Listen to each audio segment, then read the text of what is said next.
I reached out to the designer back in February, and that's when we started the entire dress process. It seemed like it was going good. There was a lot of communication in the beginning. And then when we were trying to schedule like our first fitting, that's when I was, oh no, like this could get really bad really quick because the communication just dropped off.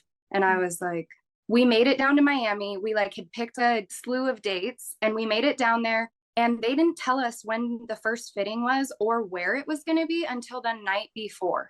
And the first fitting went fine. It was just a couple pieces of fabric to get my measurements and make sure everything was right after our Zoom call of getting measurements. And the first fitting went fairly smooth. I figured it would go better after that.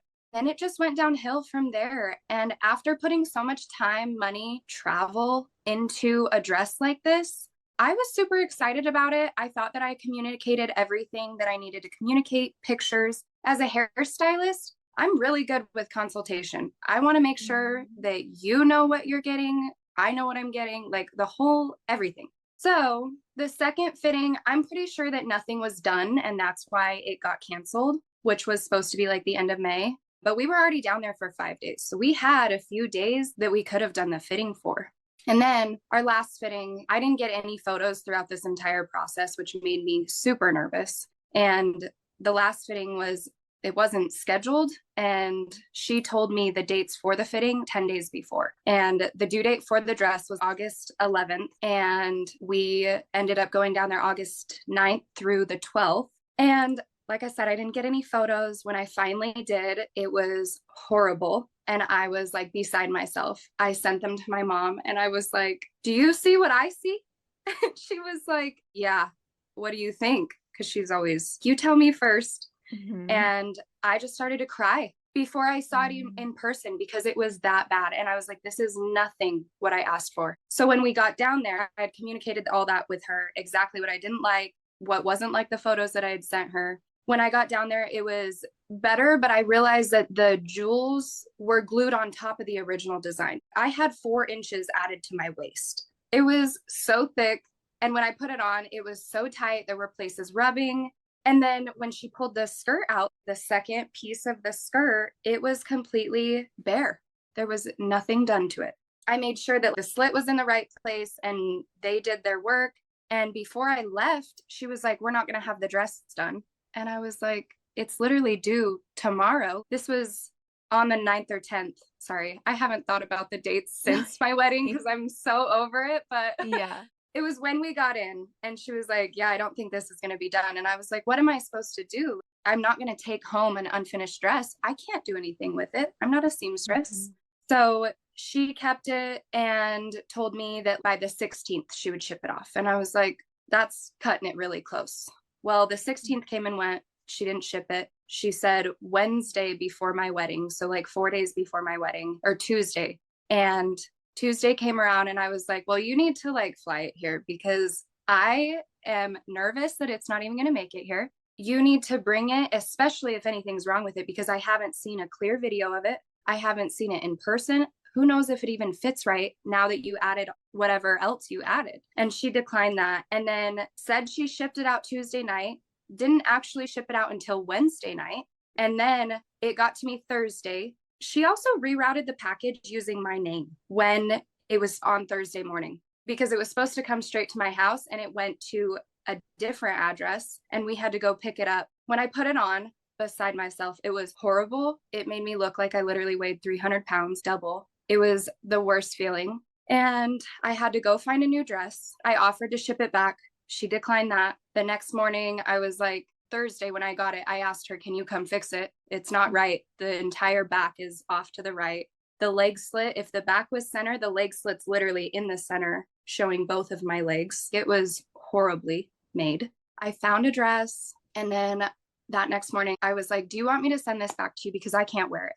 I have to refocus. I have to get married tomorrow. I can't be thinking about this dress. And I don't want to. I don't want to wear it. I don't want to think about it. I want to give it back to you. And I told her that if you don't choose one of these now, I can't communicate with you any longer because I'm literally getting married.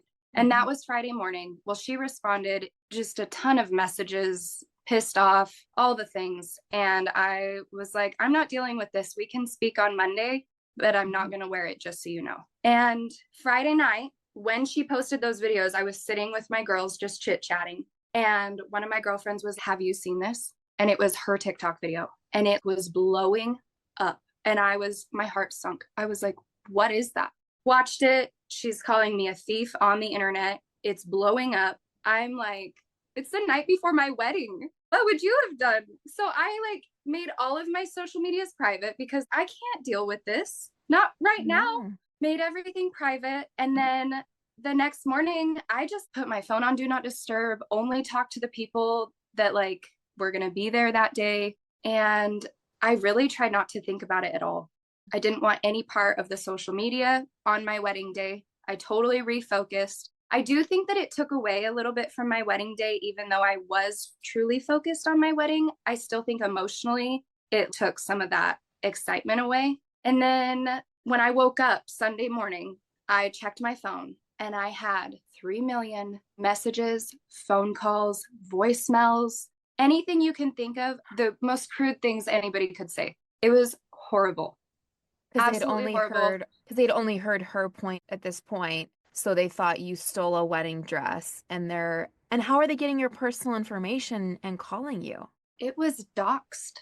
Somebody commented on her video all of my information, my phone number, my email address, my home address, my parents' home address, and my work address all over the internet. I just can't imagine as a wedding vendor that makes wedding dresses for a living, putting something so publicly out there and putting your name out there when that's not even the full story. That is crazy to me. Yeah, and let alone just bringing it to social media when it could have been handled privately and professionally. Yeah, and I don't understand, why was she saying you stole a dress when they were the ones that were delayed? Was she like, because you were basically saying, I'm not going to wear it, I want to send it back, that she's saying that it was stolen? I don't understand how that So started. I paid a 60% deposit in February when we started making the dress. When it was supposed to be done and finished, that's when I would have paid her and I would have taken the dress home because it would have been finished. It would have been done correctly. It would have fit my body the way it was supposed to, and it would have been done, right? Well, since it wasn't done on our due date and she was 12 days late getting it to me, she shipped it without receiving payment and she kept pushing so hard Thursday morning. And I was like, are you kidding me? I didn't approve the dress. I haven't approved the dress and you shipped it without me actually seeing it. Those photos and videos of that model in my dress were never sent to me, ever. I never saw those. It was a blurry video in her apartment, and the video of it there was one video only of the back without the corset dress underneath, and then the other video was only of the front. There was never a video all the way around, and they were both blurry. She was pushing so hard, and I was like, I haven't seen it. I haven't even approved it. I don't even know what the skirt looks like because you haven't been sending me photos. It wasn't even barely started when I was there in the beginning of August. And I told her, I have to see this dress. I can't do anything until I see what the dress actually looks like. And when I got it, I see why she was pushing so hard, because it was the worst made dress I've ever seen. And that's why I told her, I said, will you come fix it? She said no. I said, okay, how about we send it back to you? Because this is horrible. It was supposed to be custom made with my measurements. It was not good.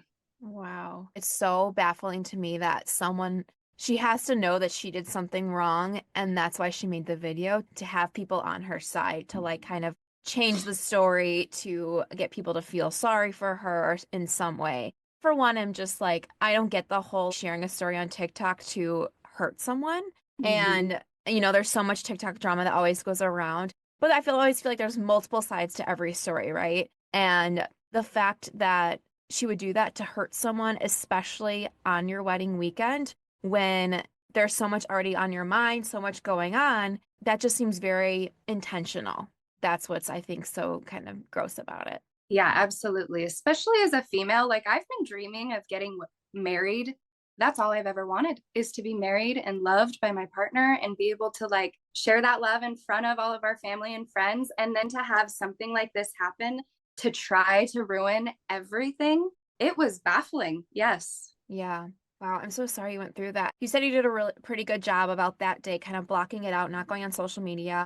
after seeing all those calls and people like calling you horrible names, not knowing the full story, what then led you to share your site on TikTok to kind of get it out there? And do you still deal with people like saying horrible things to you, or do you think most people have kind of seen your side now?